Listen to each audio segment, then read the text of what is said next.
Hello जी। आज मैं आपको बताती हूँ कि चाइना में कपड़े और जूते कितने सस्ते हैं। जैसे ही मैं यूनिवर्सिटी से निकल रही थी तो यहाँ पे क्लीनिंग रोबोट है, फुल ऑन सफाई मोड में लगा हुआ था। तो मैंने सोचा कि चले इसे तंग करते हैं और देखते हैं कि इसके सेंसेस कितने स्ट्रॉन्ग हैं। तो अभी जो है ना, मैं इसके सामने जाके खड़ी होती हूँ और देखते हैं कि ये क्या करता है। आंखें चेक कर रहे हैं इसकी। अच्छा जी, तेज हो रहे हो। ये रुक गया और यहाँ से ना इसने अपना रास्ता जो है ना चेंज कर लिया।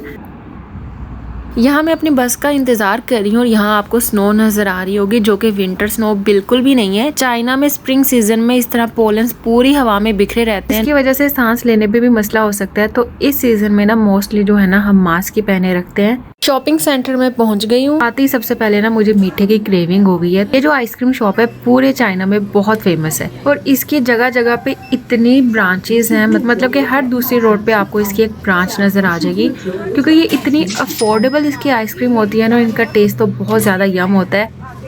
ये रही मेरी आइसक्रीम। अब इसे खाते खाते जो है ना हम अपनी शॉपिंग को स्टार्ट करते हैं। वैसे तो इस प्लाजा के बहुत सारे फ्लोर्स हैं, लेकिन सबसे जो अफोर्डेबल पोर्शन है वो ये बेसमेंट वाला एरिया है। सबसे पहले हम शूज़ वाले पोर्शन में जाते हैं, क्योंकि मैंने अपने लिए लेना है एक अदद जूता। लेकिन उससे पहले मैं आप लोगों को दिखाऊं कि देखें कितना बड़ा स्टोर है। ऐसे लग रहा है कि पूरे का पूरा प्लाजा सिर्फ इन शूज़ का है। और सच में यहाँ शूज़ की इतनी वैरायटी है ना, और आपको एक एक जूते में हर पॉसिबल कलर और हर डिज़ाइन मिल जाएगा, जो कि ये बात बहुत अच्छी है। जैसे कि ये वाला शूज़ देखिए कितना प्यारा है। मेरे जो मोस्टली शूज़ है ना, मैं इसी जगह से लेती हूँ और ये बहुत कंफर्टेबल भी होते हैं। और इसकी प्राइस तो जैसे आपको दिख भी रही है, ओनली 69 युआन। लेकिन अभी जो है ना, मैंने इस तरह का शूज़ लेना है, लेकिन ब्लैक लाइनिंग में। तो आगे जाके यकीनन वैसा भी पड़ा होगा, तो देखते हैं। ये रहा। मैं काफ़ी अरसे से वेट कर रही थी कि मेरे पास जो पहले से शूज़ है वो ख़राब हो जाए ताकि मैं न्यू ले सकूं। लेकिन इसके ऊपर जाली जाली से बनी हुई है। ये नो डाउट गर्मियों के लिए जूता बहुत अच्छा है, कि जिन लोगों को पाँव में पसीना वगैरह भी आ जाता है तो इस तरह के शूज़ उन लोगों के लिए बहुत अच्छे रहते हैं। लेकिन मुझे इस स्टफ़ में नहीं चाहिए, मुझे ये वाला डिज़ाइन इस वाले स्टफ़ में चाहिए। तो वो देखते हैं कि हमें मिलता है कि नहीं मिलता। वैसे प्यारा तो ये वाला भी लग रहा है, तो इसको ट्राई करके देखते हैं। और अच्छा, मज़े की बात, जो मेरा साइज़ है ना वो 41 है लड़कों जैसा। लेकिन ये 40 साइज़ भी मुझे आ गया है। चल के देखती हूँ, कंफर्टेबल तो है, तो मैं ये वाला जूता ले ही लेती हूँ। इस शूज़ की भी सेम वही प्राइस है, 69 युआन, जो कि पाकिस्तानी तकरीबन बनते हैं 3200। अच्छा, ये वाला पोर्शन देखें। ये ना उन्हीं शूज़ को मज़ीद डिस्काउंट में अलग से लगा दिया इन लोगों ने। मतलब कि उसकी जो प्राइस थी ना उसको ही हाफ़ करके यहाँ पे लगा दिया। और ऐसा नहीं है कि इनमें कोई नुक्स वगैरह होता है, बस अपनी सेल्स को प्रमोट करने के लिए ना ये लोग ऐसा कर देते हैं। देखें यहाँ पे ये जो चिट भी लगाई हुई है ना, यहाँ पे लिखा हुआ है 69 इसकी ओरिजिनल प्राइस है, और इसको कट करके इन लोगों ने देखें ऊपर 39 लिखा हुआ है। और इसकी क्वालिटी में कोई डिफरेंस नहीं होता। जो हमने वहाँ पे शूज़ देखे ना, सेम ये वाले शूज़ हैं, और इतने प्यारे जूते हैं ना इनके भी। और ये देखिए इन लोगों ने शू लेसेस में इतने क्यूट क्यूट से स्टिकर्स भी लगाए होते हैं। तो शूज़ के लिहाज से ना मुझे ये मॉल बहुत ज़्यादा पसंद है। आप लोग बताएं कि आप लोगों को इनमें से कौन सा जूता सबसे ज़्यादा अच्छा लग रहा है। अब हम चलते हैं कपड़ों वाले पोर्शन की तरफ। तो सबसे पहले तो ये जीन्स वाला एरिया है। जितने यहाँ पे मैंने आपको शूज़ की वैरायटी दिखाई ना, उतने यहाँ पे हर चीज़ की वैरायटी है। जैसे कि आप जीन्स को देख लें, इसकी प्राइस रेंज भी 69 से लेके 100 तक है। और ऐसा नहीं है कि 69 वाले की क्वालिटी अच्छी नहीं है, उसकी क्वालिटी भी इक्वली अच्छी होती है। इतना तो कोई पेड प्रमोशन में भी नहीं बोलता जितना मैं इस मॉल का कर रही हूँ। असल में मुझे खुद इतने अरसे के बाद इस तरह का कोई मॉल मिला है, तो मैंने सोचा कि मैं एक वीडियो बना लूँ कि चाइना के अर्ली डेज़ में जो मुझे मुश्किल फील हुई थी, तो मे भी मेरी इस वीडियो की वजह से आप लोग उस मुश्किल से बच जाओ। अभी चाइना में ना ज़्यादा ठंड है ना ज़्यादा गर्मी है, दरमियान का मौसम है, तो कपड़े भी उसी मौसम के अकॉर्डिंग है। लेकिन यहाँ पे गर्मियों के लिए मेरी शॉपिंग के लिए कुछ भी नहीं है, क्योंकि यहाँ की जो शर्ट्स है बहुत छोटी छोटी होती हैं और ऑब्वियसली मैं वो पहन नहीं सकती। तो मैं यहाँ मोस्टली जो है ना विंटर शॉपिंग ही करती हूँ। जितनी वैरायटी यहाँ पे लड़कियों के स्टफ़ की है उतनी ही लड़कों की है, तो लड़के और लड़कियाँ दोनों यहाँ पे आके शॉपिंग कर सकते हैं।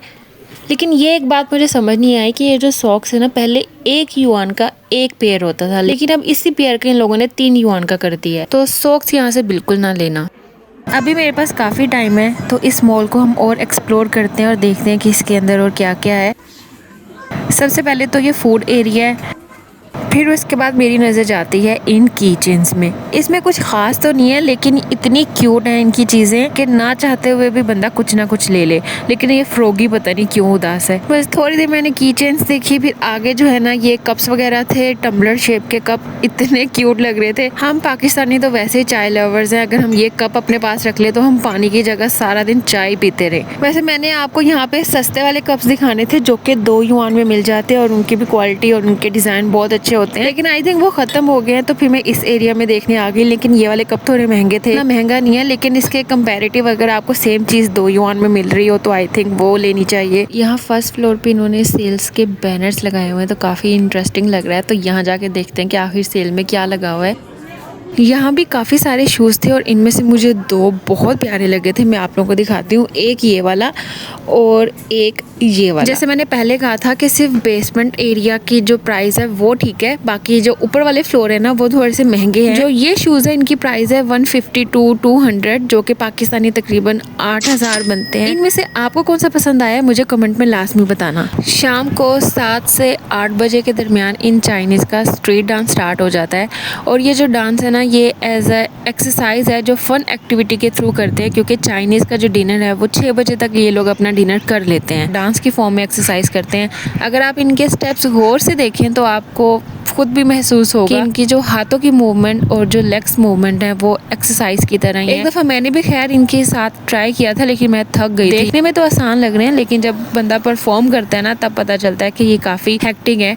तो मैं तो 5 मिनट के अंदर ही थक गई थी, लेकिन इन लोगों की हिम्मत है।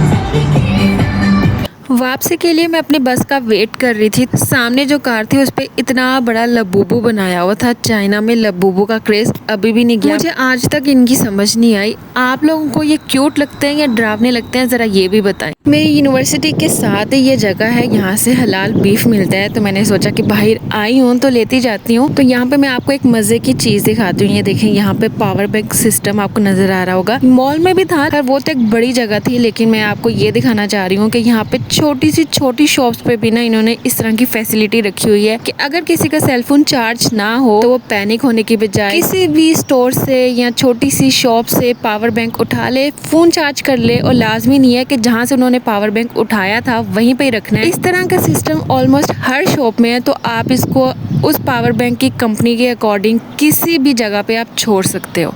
दिन का स्टार्ट मीठे से किया था तो एंड भी उसी पे करते हैं, क्योंकि मेरा मोल्टन लावा खाने का बहुत दिल कर रहा था और मैं यहीं से ही खाती हूँ, तो हम वो ऑर्डर करते हैं।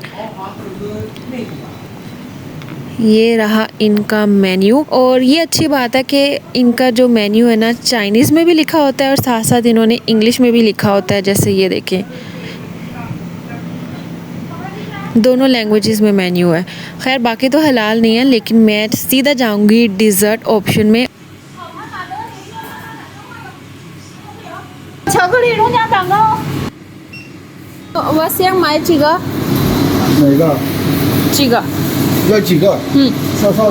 मैंने दोबारा जाके आइसक्रीम भी ऑर्डर कर ली और मैंने इन्हें कहा था वनीला फ्लेवर, लेकिन इन्होंने मुझे स्ट्रॉबेरी फ्लेवर दे दिया। तो मैं वही वर्कर को कह रही थी कि मुझे ये फ्लेवर चेंज करके वनीला फ्लेवर दें, क्योंकि मुझे ये खाना था मोल्टन लावा के साथ, और वो सिंपल जस्ट केक देते हैं, उसके साथ कोई आइसक्रीम स्कूप कुछ भी नहीं देते। तो मैंने सोचा कि मैं ही इसको पूरा प्रोटोकॉल देती हूँ, तो साथ मैंने अलग से आइसक्रीम बाय कर ली और दोनों को मिक्स करके कुछ इस तरह से खाया। आप लोग बताएं कि आप लोगों को मेरा ये व्लॉग कैसा लगा, आप लोग भी मीठा लवर हैं या नहीं है। मिलते हैं बहुत जल्द, बाय बाय।